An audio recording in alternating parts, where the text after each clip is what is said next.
Hello दोस्तों, कैसे हो आप? मेरा नाम सीमा है। मैं 28 साल की हूँ और गांव में रहती हूँ। नाम है हमारा छोटा सा गांव, जहाँ सब एक दूसरे को जानते हैं। मेरी शादी को 5 साल हो गए हैं। मेरा पति राजेश शहर में बैंक की नौकरी करता है। महीने में 2-3 बार घर आता है। मैं घर का सब काम करती हूँ, सिलाई का काम भी, और थोड़ी बहुत घर की सब्जी उगाती हूँ आंगन में। देखने में मैं ठीक हूँ, गोरी हूँ, आंखें काली, बाल लंबे और साड़ी में अच्छी लगती हूँ। कमर पतली है और हंसती हूँ तो लोग कहते हैं कि चांद निकल आया। कभी कभी अकेले में सोचती हूँ कि जीवन में थोड़ा मसाला होना चाहिए, वो वाली बात जो शरीर को सिहरन दे। लेकिन शादीशुदा हूँ, मन को मना लेती हूँ। लेकिन आज मैं आपको अपनी एक ऐसी कहानी सुनाती हूँ जो मेरे और हमारे दूध वाले रामू की है। रामू 30 साल का होगा, मजबूत कद काठी, गोरा चेहरा, आंखों में वो शरारत वाली चमक जो देखकर लगता है कि कुछ तो है। शुरू शुरू में तो बस दूध लेना देना था, लेकिन धीरे धीरे बातें होने लगी। ऐसी बातें जो सुनने में मीठी लगती है और मन में सोचने पर हंसी आती है। लगता है जैसे कुछ अच्छा होने वाला है, आज नहीं तो कल। लेकिन मैं बताती हूँ पूरी, धीरे धीरे, जैसे जीवन चलता है। ये सब शुरू हुआ उस सुबह जब कोहरा था लेकिन ठंड कम। मैं उठी बिस्तर से, पहले चेहरा धोया, फिर रसोई में गई, चाय का पानी चढ़ाया, बाहर दरवाजे पर खड़ी हो गई, हाथ में कप, इंतजार में। रामू की साइकिल की घंटी सुनी, वो आया, केन लटकाए। भाभी नमस्ते, आज दूध ताजा ताजा है, गाय ने अभी निकाला, वो बोला, और केन से दूध निकालकर मेरे बर्तन में डाला।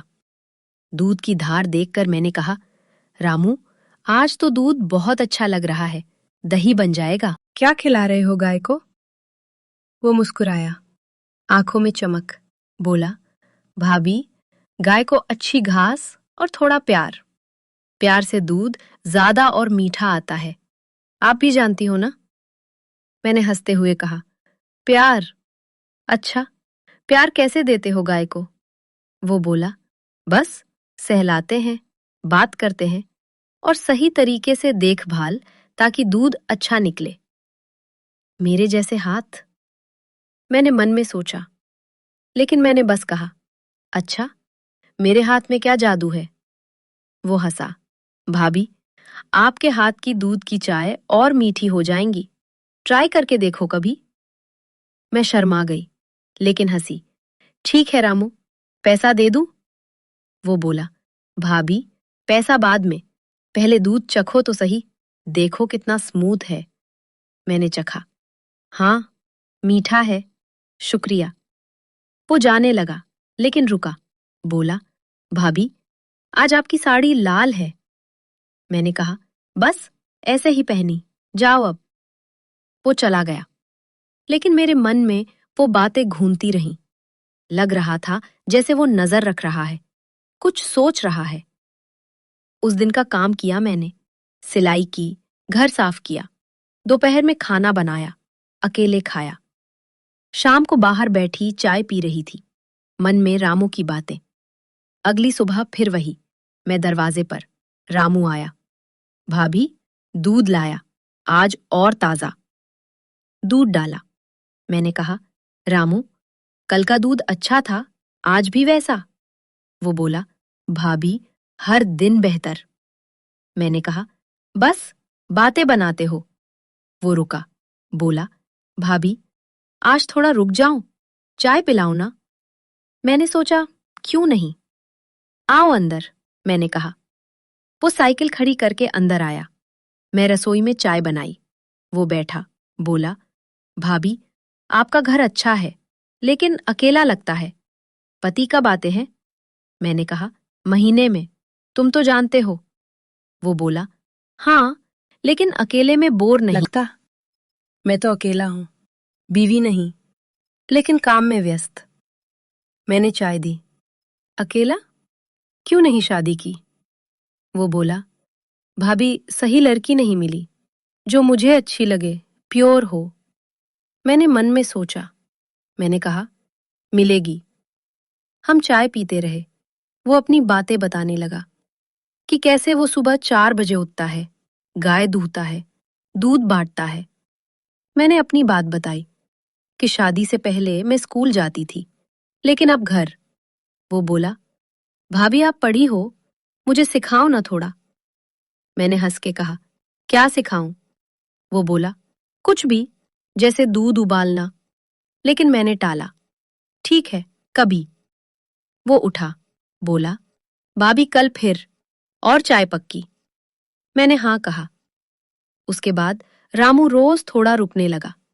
अगली सुबह आया, दूध दिया, चाय पी, बातें की। वो बोला, भाभी आज गाय ने ज्यादा दूध दिया, आपके लिए स्पेशल लाया। मैंने कहा, क्यों स्पेशल? वो बोला, क्योंकि आप स्पेशल हो।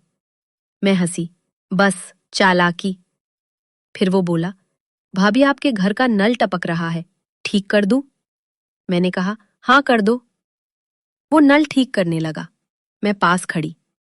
उसकी कमीज गीली हो गई, शरीर दिख रहा था, मजबूत। भाभी नल ढीला था, अब ठीक है।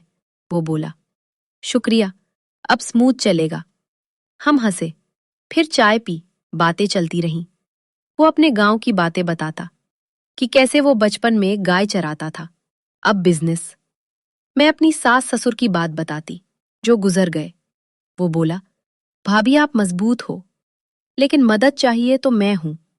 मैंने कहा, हाँ, तुम्हारी मदद अच्छी लगती है। वो जाने लगा, लेकिन बोला, भाभी शाम को आऊं?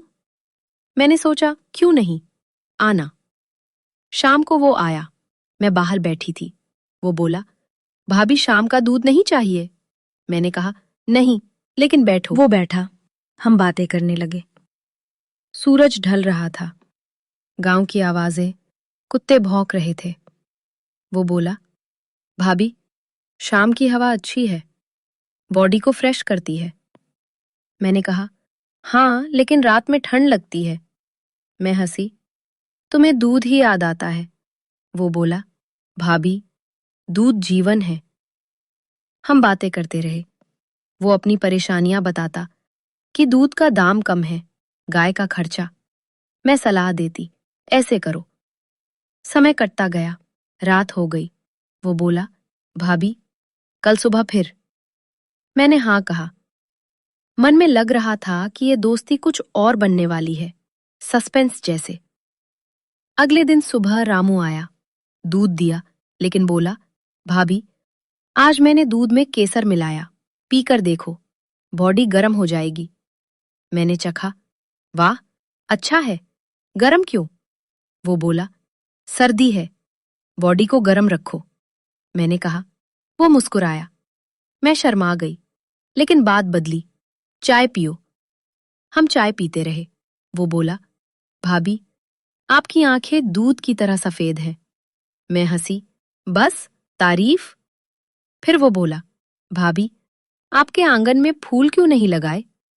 मैंने कहा, समय नहीं। वो बोला, मैं लगा दूं? मैंने हाँ कहा। वो आंगन में फूल लगाने लगा। मैं देख रही थी, पसीना आ रहा था उसे। भाभी, फूल लगाने से घर महकता है, जैसे हो। वो बोला, हाँ, अच्छी खुशबू। हम हंसे। फिर वो चला गया। शाम को फिर आया, फूलों पर पानी डाला। हम बातें की। वो बोला, भाभी, फूल नाजुक होते हैं, सही तरीके से छूना पड़ता है। मैंने सोचा, फिर वो। लेकिन मैंने कहा, हाँ, ध्यान से। बातें रहीं। वो अपनी बचपन की शरारतें बताता, मैं हंसती। कुछ दिन ऐसे ही बीते। रामू रोज आता, दूध, बातें, मदद। एक दिन बोला, भाभी, गाय बीमार थी, लेकिन मैंने मालिश की, अब ठीक है। मैंने पूछा, मालिश कैसे? वो विस्तार से बताने लगा। पीठ पर हाथ फेरना, ताकि ब्लड सर्कुलेशन हो। मैं सुनती रही। मन में लग रहा था कि बात कुछ और है। वो बोला, भाभी, अगर आपकी बॉडी में दर्द हो तो बताना, मैं जानता हूं मालिश। मैंने कहा, नहीं, मैं ठीक हूं, लेकिन हंसी। फिर वो बोला, भाभी, आप मुझे पसंद हो। मैं चौंकी, लेकिन वो बोला, दोस्त की तरह। मैंने राहत की सांस ली, लेकिन सस्पेंस रहा। फिर समय बीता, हमारी दोस्ती गहरी। रामू अब मेरे लिए परिवार जैसा, लेकिन बातें वैसी ही, थोड़ी शरारती। एक दिन बोला, भाभी, मुझे पढ़ना सिखाओ। मैंने हाँ कहा। शाम को सिखाने लगी। हम बैठते, किताब खोलते, वो सीखता, मैं सिखाती। बीच में बोला, भाभी, आपकी उंगली कितनी नरम है किताब पकड़ते वक्त। मैं हंसी। बस। धीरे धीरे वो पढ़ने लगा, खुश। फिर एक दिन मेरे पति का फोन। सीमा, मैं घर आ रहा हूं, हमेशा के लिए। नौकरी छोड़कर दूध का बिजनेस करूंगा। मैं खुश। रामू को बताया। वो बोला, भाभी, मैंने ही आपके पति से बात की थी। कहा कि गांव में अच्छा है। मैं सीमा मुस्कुराती है, राहत महसूस करती है और सोचती है कि सच में रामू एक नेक इंसान है। सब खुश। पति राजेश कुछ दिनों बाद घर आ जाता है। तीनों मिलकर दूध का बिजनेस प्लान करते हैं। रामू रोज आता जाता है, अब भाई साहब कहलाने लगा। गांव में सब तारीफ करते हैं कि देखो कितनी अच्छी दोस्ती है। फिर एक शाम होती है। राजेश और रामू दोनों बाहर गायों को देखने गए हैं। सीमा घर में अकेली है।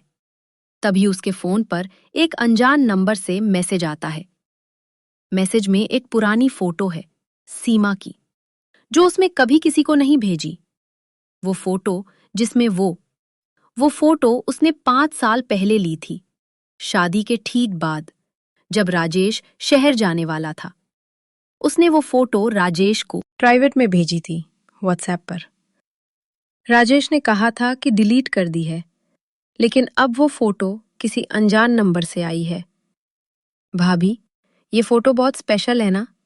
अब राजेश भैया आ गए हैं तो मैं चला जाऊं, या अब तीनों मिलकर कुछ और बिजनेस करें? सीमा का फोन हाथ से छूट जाता है। दरवाजे पर आवाज आती है। राजेश और रामू दोनों हंसते हुए अंदर आ रहे हैं। रामू की आंखों में वही पुरानी शरारत वाली चमक है, लेकिन अब सीमा को समझ आ रहा है कि वो चमक कभी दोस्ती की नहीं थी। सब कुछ प्लान था। राजेश की नौकरी छुड़वाना, गांव बुलाना, बिजनेस शुरू करना, सब रामू का आइडिया। क्योंकि अब सीमा कहीं भाग नहीं सकती। गांव छोटा है, सब एक दूसरे को जानते हैं, और अब रामू परिवार का हिस्सा बन चुका है। सीमा मुस्कुराती है, चाय बनाने जाती है, लेकिन अंदर से वो टूट चुकी है, क्योंकि अब उसे पता है, सच्चा ट्विस्ट ये नहीं कि रामू ने मदद की। सच्चा ट्विस्ट ये है कि रामू ने राजेश को नहीं, राजेश ने रामू को बुलाया था। दोनों मिले हुए हैं, और सीमा बस एक खेल थी। अगर आपको ये कहानी पसंद आई हो तो वीडियो को लाइक जरूर करें और ऐसी ही रहस्यमयी कहानियों के लिए चैनल को सब्सक्राइब करना ना भूलें। मिलेंगे अगली कहानी में एक नए राज के साथ।